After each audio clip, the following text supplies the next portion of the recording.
最近国内各党派立委拢是连续有收到恐吓批，包括吴丽华甲辛碧阳嘛拢有收到。自从3月到今，已经有5个立委去互人威胁。内政部长林佑昌回应讲，已经有锁定嫌犯，也有 IP 的位置是伫咧境外。法务部长蔡清祥嘛讲，会尽力来调查。国会维安会被关心，是因为伫咧最近政界真无平静，一直发生恐吓案件。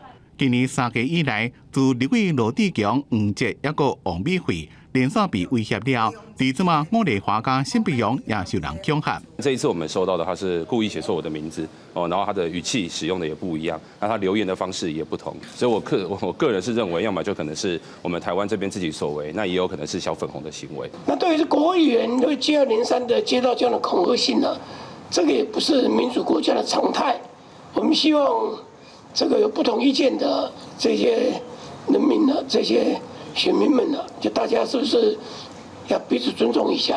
辛碧阳所创办的乌险学院，伫咧 FB 的直播时阵，互人留言讲，总部会互人放炸弹。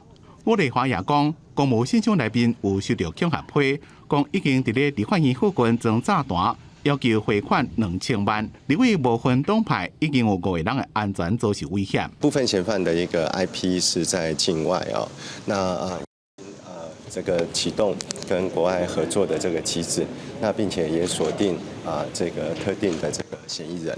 内政部长林佑昌回应讲，已经锁定特定的嫌疑人，部分 IP 是伫咧境外。行政院长陈建仁也表示，已经掌握相关的证据，但是检视最近的恐吓案件，真侪手法拢同款，拢是冒名高雄市长陈其迈进行恐吓勒索。高雄市政府也批评这种恶意冒名恐吓的行为。会请警方积极查办。我想相关的机关他们如果接到讯息，一定会尽力的来查证。如果幕后有一些集团来做这不法的事情一定会依法来严办。检警调总动员追查恐吓的嫌疑人，内政部也下令立法院院区等所在加强警戒，包括场所加立委个人的人身安全。毕竟无爱的撞警人也未抓到，唔惊一万就惊万劫。记者综合报道。